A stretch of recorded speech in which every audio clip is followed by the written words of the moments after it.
Welcome back. So today is going to be our third lecture in this course, and we want to talk about the division between the cell and its extracellular environment. As I said in the very first lecture, every cell has a membrane around it, and that membrane forms a hydrophobic barrier, and that prevents ions or any charged molecules from moving from the extracellular space into the interior of the cell.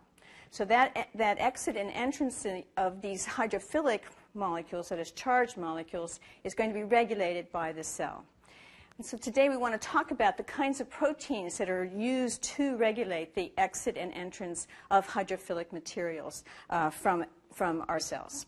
So the learning objectives then are: one, we're going to describe how solutes, these are moving across the cell membranes. Two, we want to explain how charge, size, and their solubility will affect the solute movement across the membranes. Three, we want to contrast how the transporters, pumps, and channels work. So these are the proteins that are going to mediate the movement of hydrophilic materials, that is, charged materials, across the membranes. And lastly, we want to describe how the ion channels are gated, that is, the regulation of movement across these channels. So the first thing is that you have to remember that the cells have a hydrophobic barrier, and that this barrier is a bilayer of lipid. So this lipid then, this bilayer of lipid allows hydrophobic materials to come across, but not the charged entities. But our physiology, the physiological processes are controlled by a lot of signals that are coming from the extracellular space, and it has to come into the cells, or they have to change the property of the cell in some manner. And the kinds of physiological processes that are controlled are: one, growth; two, are metabolic processes. We have to be able to move fuel across the membranes, for instance. So glucose has to be able to enter into cells. And then thirdly, we're going to use some of this movement across membranes to signal information from the environment back into the body to the integration center, which is our brain, and then back out to the effectors. So in order to be able to govern the nervous system, we have to be able to convert chemical information, which is coming in from the environment, into an ion, and this ion then travels. The ion flow is going to then take the information to the brain, where it can recognize the information and then send out also by ion flow to the effectors, to something like glands or to the muscle. The other reason that we're interested in this topic is that this is really the basis of many diseases. When we have defective transporters, such as in cystic fibrosis, then materials are not positioned correctly across the membranes. For instance, in cystic fibrosis, the chloride is not moving across the membrane correctly, and because the chloride ion is not moving correctly, water is not moving correctly across these membranes. Consequently, the mucus, which is secreted by the lung as a protective barrier, becomes very, very thick and viscous. And then there's a difficulty then for transporting gases across this mucus layer, so that the oxygen then can get into the blood. The other one is that we can have defective channels, and we'll talk about what channels are in a minute. But in these cases, then the channels can be allowing calcium or sodium or potassium to be moving across the membranes. In the long QT syndrome of the heart, we find that some of these channels are defective, and that then changes the way the heart is able to have its beat. And because the beat is prolonged, then what happens is that the heart can go into arrhythmia. The other thing that we should notice is that these channels and the pumps and the transporters often are the target sites for therapy, for our drug therapies. So for instance, when you have hypertension, somebody has a blood pressure that's very high, they may be treated with a diuretic. The diuretic inhibits the ability of a sodium transporter to move sodium across membranes, and therefore water cannot follow sodium. And what happens then is that the sodium in the water are peed out from the body. So we increase the amount of urine production from the body. By doing so, you decrease the volume of the ECF, and by decreasing volume of the ECF, you decrease blood pressure. We also have drugs that can be used in to treat stomach ulcers. So in stomach ulcers, you have an erosion of the epithelial cells of that line the stomach, and under these conditions, the acid is the causative agent. By blocking the ability to make acid in the stomach, then the ulcer can heal. And so these are called proton pump inhibitors, and when we talk about the stomach and its activity, the physiological role of the stomach and its ability to make acid in the GI tract, that is the gastrointestinal tract, then we'll be talking about these proton pump inhibitors. All right, so let's look at the very simplest way of moving materials across the plasma membrane, and that's what's diagrammed here. So if we have, if you can imagine that we have a plasma membrane which is here, and that this plasma membrane then again is going to be our bilayer of lipids, so it's a hydrophobic barrier. And we have the ICF is the yellow component, and outside of that we have our ECF. So we have this orange material which is sitting in the ECF, and the membrane is able to allow this material to cross the membrane. So this material is permeable to the membrane. So the material then can enter into the ICF, and it will enter by going down its concentration gradient. So it has high concentration of the orange material in the ECF, and so the dominant movement of the material is towards the interior of the cell because the cell has very low concentrations of material. This is by what's called diffusion, and that this is simply a random movement of particles going across this permeable membrane. Because the plasma membrane is a bilayer of lipids, any molecule that is soluble in hydrophobic materials, that is soluble in lipids, such as urea, can easily pass across the plasma membrane. So the orange material could be urea. So as the urea then enters into the cell, we also have a very small flow of the urea back towards the ECF. But this is a very small flow because we have a very high concentration of the urea in the ECF and a very low concentration in the ICF. The flux, which is going to be the random movement of this material across the surface per unit time, is going to be determined by the gradient. So the net flux is determined by the gradient, and we go from a high concentration to a low concentration. And this is called simple diffusion. Now, simple diffusion can also occur between two cells. For instance, in the cardiac myocyte, we have a small junction, which is called a gap junction or a nexus. And this structure is a little pore that's between the two cells, two adjacent cells. If we have a high concentration of calcium in the first cardiac myocyte, this calcium can diffuse through the gap junction to the second cell, which is shown here. And again, the diffusion is down the concentration gradient. So the gap junctions then are allowing the diffusion of ions, and notably calcium, from one cell to the other cell.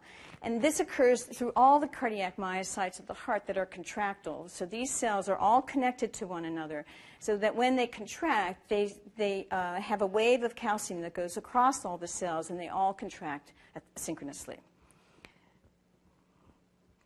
So the characteristics then of the simple diffusion is that the molecule is going to move from a high to a low concentration, that it requires no energy expenditure, and third, that it will continue until the equilibrium is reached. That is, we will have an equal concentration of the materials on either side of the membrane.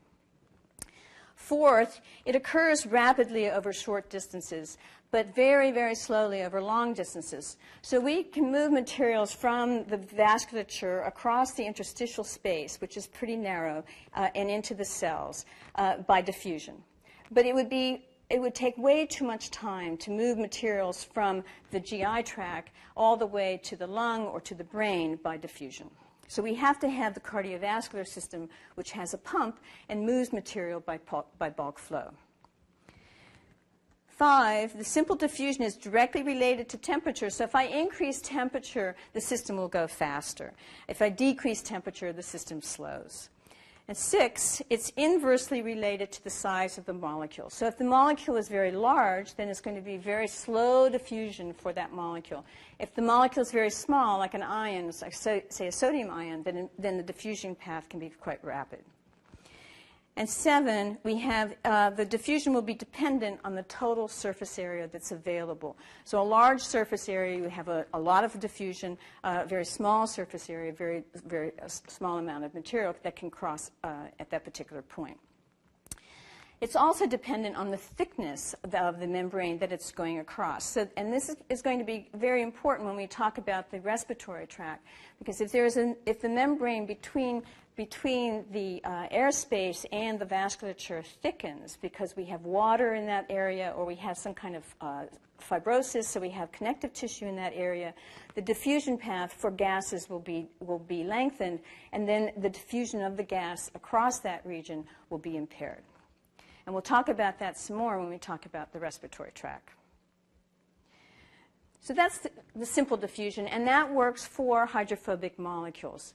But molecules that are not soluble in lipid, that is, molecules that are hydrophilic, they're polar molecules, they're charged molecules, they cannot move across the plasma membrane by simple diffusion. Instead, they use some of them are using what are called transporters. And transporters are integral membrane proteins. So they're actually stuck into the center of the membranes. So if we look at this membrane, we have our bilayer of lipids, and that's here. So this is our membrane. The bilayer of lipids has a molecule that's actually embedded within the bilayers. When they're embedded in the bilayer, they're called integral membrane proteins. This particular integral membrane protein can be open to, in this case, the ECF, or the extracellular fluid space. But it can change its conformation and then it opens to the intracellular fluid space. And it does so by simply flipping back and forth across the membrane. So a particular example of this would be the GLUT transporter. That is the glucose transporter, or the GLUTs. This is a family of transporters that can move glucose into cells, and all cells have GLUT transporters. The glucose can enter into our carrier, this transporter, and as it enters into the transporter from the extracellular space, then there's a conformational switch, and now the glucose is released into the interior of the cell. This particular carrier transporter can move in both directions, and so the net flux or the net flow of the material across the membrane is dependent upon the concentration of the material. So if the material is a high concentration in the ECF, then we will have a net movement of the glucose into the cell. But the glucose that's within the cell can also enter into the transporter and move back across the membrane. So it is a system which simply is active depending upon the fusion gradient. So this is called facilitated diffusion because we're using an integral membrane protein to move the solute across the membrane. And there's a couple of things about the facilitated diffusion that we should think about. One is that they're specific, these transporters are specific for a given solute. So the glucose transporter transports glucose, but it does not transport an amino acid or peptide or something like that. The second thing is that there's a finite number of these on the membrane surface so that we can, under certain circumstances, saturate all of these transporters. And at that point, we can't get any further transfer of material across the membrane. That is, our flux, our net flux across the membrane becomes constant. And that's what we can see here on this next diagram. So here I've diagrammed then the flux versus the solute concentration. So let's say this was our glucose, the glucose in the ECF, and that the solute concentration is increasing as we go towards in this direction. The flux, of course, is our transport rate across the membrane itself. And if we look at the simple diffusion would be for urea, for instance. Then the urea, as we increase the urea along the x-axis, so if we increase urea along here, the solute concentration of urea, then the urea is moving in a linear fashion, and that it never acetopes. But if we look at the facilitated diffusion for the glucose, then what we see is that glucose will saturate all of the receptors or all of their transporters at this point. So that at that point, any concentration of glucose beyond that does not cause an increase in the transfer rate or in the flux across the membrane. Now, some of these transporters are able to take more than one solute at a time. For instance, we can have a transporter that will move glucose and sodium together. And these occur within the gastrointestinal tract. They also occur within the renal tubules. This sodium-glucose transporter is a co-transporter. It's taking two solutes across the membrane at the same time. And again, it will load on one side of the membrane, undergo a conformational change, and then release the material on the other side of the membrane. And here again is our hydrophobic bilayer. If the molecules, the sodium and the glucose in this case, are moving in the same direction, they're going from the ECF into the ICF, then it is called a symporter. They're moving in the same direction. And importantly, this only works if both the sodium is present and the glucose is present. So we have to have both solutes present in order for this transporter to work. But we do have, in some instances, antiporters. And the antiporters are, again, we can find these in the gastrointestinal tract and within the renal system, within the renal tubules. And here, we are moving both a sodium, in this case a sodium and a proton, but they're moving in opposite directions. So this transporter, as it's moving a sodium into the cell, is moving a proton out of the cell and into the ECF. And because they're going in the opposite directions, this is called an antiporter. Again, there's specificity with these transporters. They only are binding the specific solutes, and both solutes have to be present for the transporters to work. And again, there is a finite number of these on the cell surfaces, and therefore the transfer of material from one side of the membrane to the other can be saturated. Now, we do have instances where there's actually a pore made across the plasma membrane. So again, we have our hydrophobic barrier, which is our bilayer of lipid. And these are integral membrane proteins, which are inserted within the membrane. But when they're open, there's an aqueous pore that goes all the way across the membrane. An example of one of these is the aquaporin. Aquaporin is a pore which is used for moving water across the membrane. And in almost all cells, aquaporins are present, and so water will almost immediately reach equilibrium across a plasma membrane. But under some circumstances, we have channels where the pore is gated. That is, it's closed, and there's a regulated opening of the pore. And this regulated opening of the pore is called gating. In both cases, when the pore is open, then the movement of the particle across the channel will be by diffusion. And we will be moving from high concentration to low concentration. So in the case of the aquaporin, we could have water, which is higher in concentration in the ECF, and the water then will move to the ICF at a very rapid rate. So how then are these channels gated? The channels can be gated by three different mechanisms. The first is a ligand gating. This simply is a chemical which will bind to the channel itself, and the channel will be in a closed position. And when this ligand binds to the channel, it will cause the channel to open. An example of this is the acetylcholine receptor. This is a neurotransmitter for the parasympathetic system, nervous system. This acetylcholine binds to a nicotinic receptor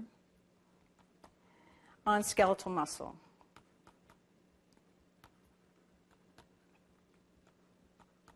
So this nicotinic receptor on the skeletal muscle is a channel. It is a sodium channel. And when the acetylcholine binds to the channel opens and sodium can enter into the cells. It enters into the skeletal muscle. And we'll talk about what happens after the sodium enters into the skeletal muscle when we deal with skeletal muscle. This channel will only allow sodium to cross, and the channel will only open when there is acetylcholine present and that can bind to the receptor itself. In the second type of channel, these channels are opening to voltage. And we've not really talked about how there is a charge difference, a charge gradient across the plasma membranes. We said that there's a chemical gradient across the plasma membrane, so that sodium is high on the outside of the cell and very small on the inside, a small concentration on the inside. And potassium is very high on the inside of the cells and has a very small concentration on the outside of the cells. So that's a chemical gradient across the plasma membranes of all cells. But there is, in fact, a voltage gradient, that is a charge gradient across the membranes as well. And this charge gradient is due in part to the negatively charged proteins that are inside cells. So the inside of a cell is more negative than the outside. So the ECF is more positive relative to the inside of the cell. When the voltage, that is the charge across this membrane, changes, and it can change in certain cell types, such as neurons or muscle, then if it reaches a specific difference across a difference in voltage across the membrane, it can open channels. And one of the channels that will open is a voltage-gated calcium channel. The voltage-gated calcium channels are present in muscle, in cardiac muscle. And then at a certain voltage, a certain change in voltage across the membranes, these channels will open. And then at a certain voltage, these channels will again close. And we'll talk about these some more when we talk about the cardiovascular system and the heart. And the last kinds of gating we see is mechanical gating. Mechanical gating is found in smooth muscle. So in smooth muscle, we have a situation where the smooth muscle has around the artery may have a tonic contraction, which is a basal contractile state.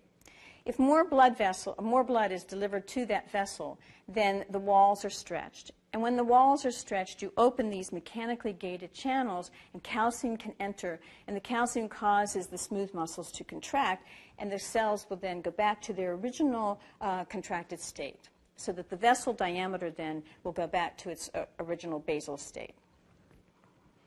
And again, we'll talk about this more when we talk about the cardiovascular system. So those are our channels. So with the transporters and the channels, then, the movement of materials across the membrane, once the opening is present, then the movement is going to be by diffusion. But with pumps, we are moving materials not from a high to a low concentration, but in the opposite direction. And that's what's shown here. So with pumps, we're going to have a high concentration of material on one side of the membrane, and let's say that's calcium, and this is in the ECF. So these little green dots are calcium. And in the intracellular space, we have calcium, and it's in a very small amount of calcium. Our pumps are enzymes, and they are enzymes which will cleave usually ATP. So they cleave an ATP molecule, which is an energy molecule within the cell. By cleaving ATP, they will undergo a different conformation, and that allows the molecule to cross the membrane. And that's what's shown here. So we bind ATP to an inactive pump, the calcium ATPase, and we bind calcium to the calcium ATPase on the inside of the cell. It undergoes a conformational change, and when it does so, the calcium is extruded to the extracellular space. So we're moving calcium then from a low concentration to a high concentration, exactly the opposite of what we saw with simple diffusion and facilitated diffusion. And this requires energy. There are many really important pumps within the cells of the body. One, of course, we've already talked about is the sodium-potassium ATPase.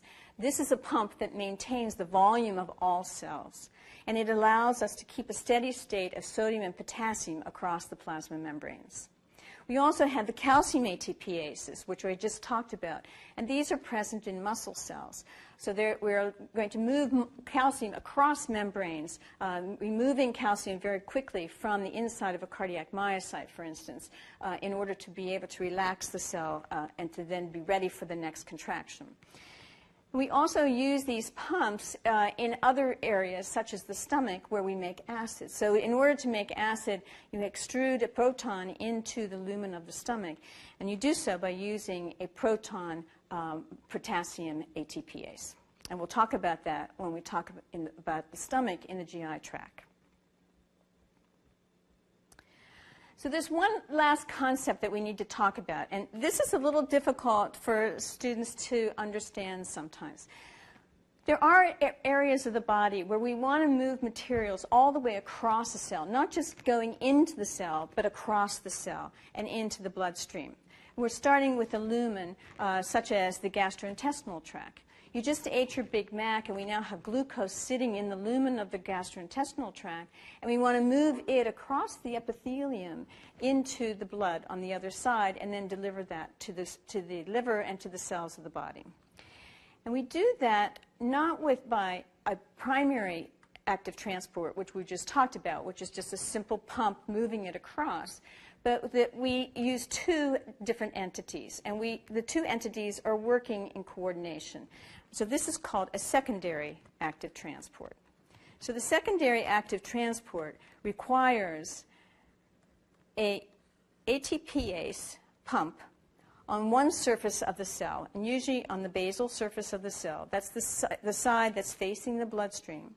And then on the lumen, or the apical surface of the cell, we have a cotransporter, and that's what's shown here. So this happens to be the sodium glucose cotransporter that we talked about already. And in the gastrointestinal tract, it's known as the SGLT, or the salt glucose transporter. Both glucose and sodium will bind to this transporter. It's a cotransporter and it's a symporter. So both the sodium and the glucose enter into the cells. And when they enter into the cells, the glucose then is at high concentration, and it will diffuse across the cell and leave the cell at the basal surface through a simple transporter, which is by facilitated transport for glucose. So this is just simply our GLUT transporter. So glucose then exits the cell and enters into the blood. The sodium, on the other hand, moves across the cell, and then the sodium is pumped out of the cell actively by the sodium-potassium ATPase, which moves 3 sodiums out for every 2 potassiums that enter. And this pump requires an ATP, so it's an enzyme which cleaves ATP, so the energy is moving the sodium then from the interior of the cell to the outside. And we know that that's moving the sodium against its concentration gradient. The glucose, in a sense, gets a free ride. The glucose is using the sodium gradient, and the sodium gradient is maintained by the sodium-potassium ATPase, which is on the opposite side of the cell. So we have a transporter, a cotransporter, which is linked to a active transport of one of the solutes, and that sets up the gradient where the other solute then is able to just essentially piggyback or get a free ride as it goes across the cells. And we'll talk about this transcellular transport in much more detail when we talk about the gastrointestinal tract and in the renal tubules. Okay, so what are our general concepts? So the first is that the movement of a solute across the lipid bilayer, these cell membranes, is dependent on its size, its charge, and its solubility.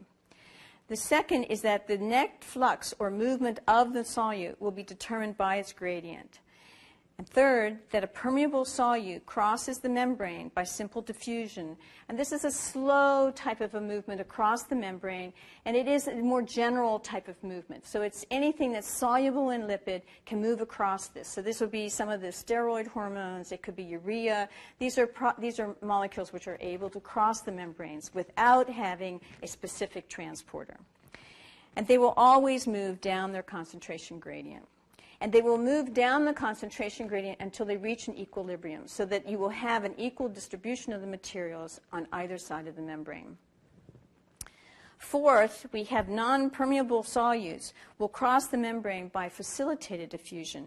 This is going to be fast. It uses transporters. These are those integral membrane proteins. And the process, again, requires a gradient. It's saturable and it's specific. And that's because it's using a transporter. So this is a much more targeted type of movement of materials across the membranes and into the cells. 5, primary active transport moves a solute against its concentration gradient. And this mechanism requires ATP. So we have to cleave ATP in order to be able to move this material across the membrane. Again, it will show specificity. The sodium-potassium ATPase moves sodium and potassium in an anti manner, but that it will move protons out of the cells if it's a proton ATPase. But if it's a proton ATPase, it will not be moving sodium and potassium across the membrane. And again, these things will be saturable. We'll have a finite number of these pumps that are going to be on the plasma membrane surfaces.